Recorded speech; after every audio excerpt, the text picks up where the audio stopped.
Hi and welcome back. I was at the petrol station the other day and this guy came up to me and said, "Isn't Marcus Rashford a hero?" And now I've been around the block enough times to have seen the free kick against Chelsea. I know all about that. I know all about the penalty against Paris Saint-Germain. And if people are reading the title of this video and thinking this guy must not know about the debut against Arsenal, I know all about the debut against Arsenal.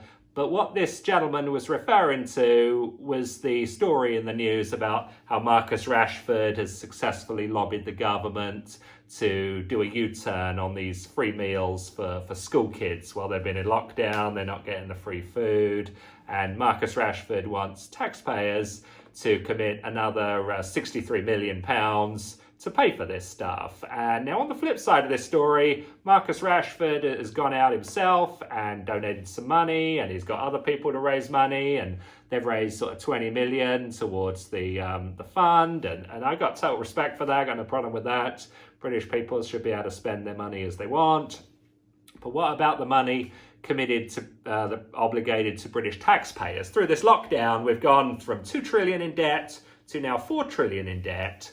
And Marcus Rashford's being hailed as a hero for committing British taxpayers to yet more money. But wouldn't it be more heroic if taxpayers did not have to keep spending more money? And yet, wouldn't it be more heroic if they could start keeping some money for themselves? And I mean, I think the thing with this story is that Rashford's hailed as courageous and brave and dignified because of the outcome. It's not because of the process, because the outcome is something that's favourable to the establishment. It makes the Conservatives look compassionate.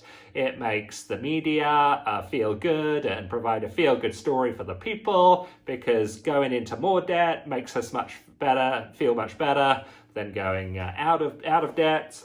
And, you just, the way I understand this problem is, what about, you look at Manchester United teammates? I mean, what if Scott McTominay was coming out against taxpayer abuse? What if Luke Shaw was coming out and saying we need to have a House of Lords that is elected by the people? What if Harry Maguire was coming out against the corporate bailouts that have been given through this lockdown process to big businesses of the kind that sponsor Manchester United? Would we be hailing those people as brave and courageous, even if they followed the identical process that Marcus Rashford did? And the answer is completely no. We only say people are brave and courageous if it's an outcome the government wants. If it's standing up for things like citizens' prosecution of the government, if it's standing up for things like a balanced budget, if it's standing up for getting us out of our dependence on debt, no one's calling those people brave and courageous. So I think it's a bit of a double standard.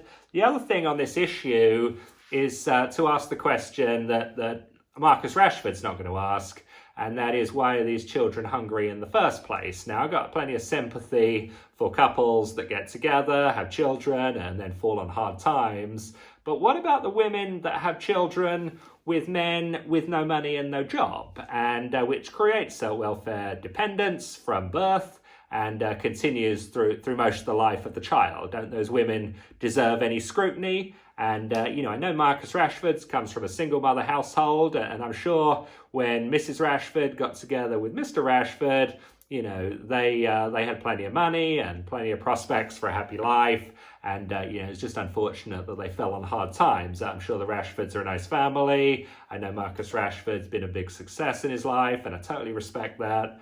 But it's all very well when you've got your Mercedes and your Range Rover and your home in Alderley Edge, and you've got your £10 million contract, and you've got your £3 million Instagram followers to give away some of your money. And Marcus Rashford's not going to be giving away so much money to feed the kids that it's going to impact his life. He's not going to be moving from a 5 or 6 bedroom mansion in Cheshire to a 2-bedroom semi in Fallowfield. He's not going to be trading in the Range Rover for a Ford Mondeo.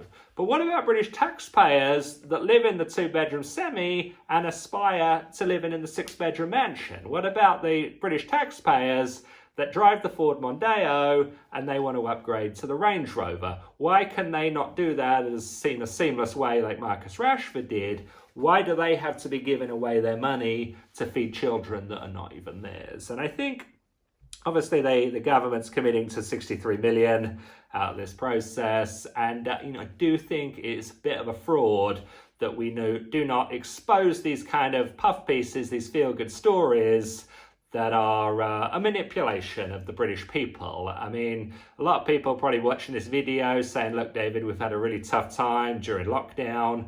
Why can't we enjoy this nice feel-good story without you blasting in and ruining it for everyone?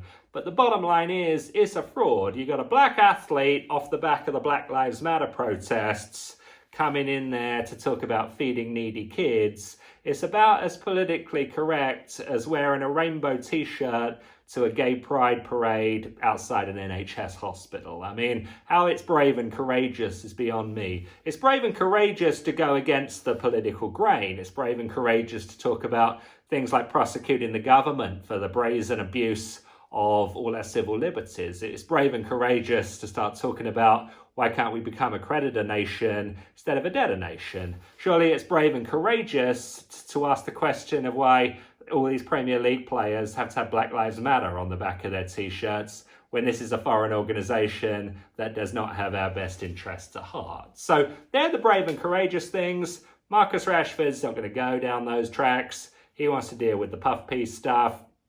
And, I do think he should be getting some larger scrutiny. If he's a great, talented athlete, which he definitely is, and people like him for that, that's great. Got no problem with that. But if he's going to dip his toe into the political arena, he should surely be opened up to the kind of scrutiny that people get in public life that are talking about taking money from one group of people through force and allocating it to another group of people that haven't earned it. So I hope you like this video and it provides food for thought. Thanks for watching these, and please subscribe to the channel. We look forward to talking with you all again soon. So thanks a lot.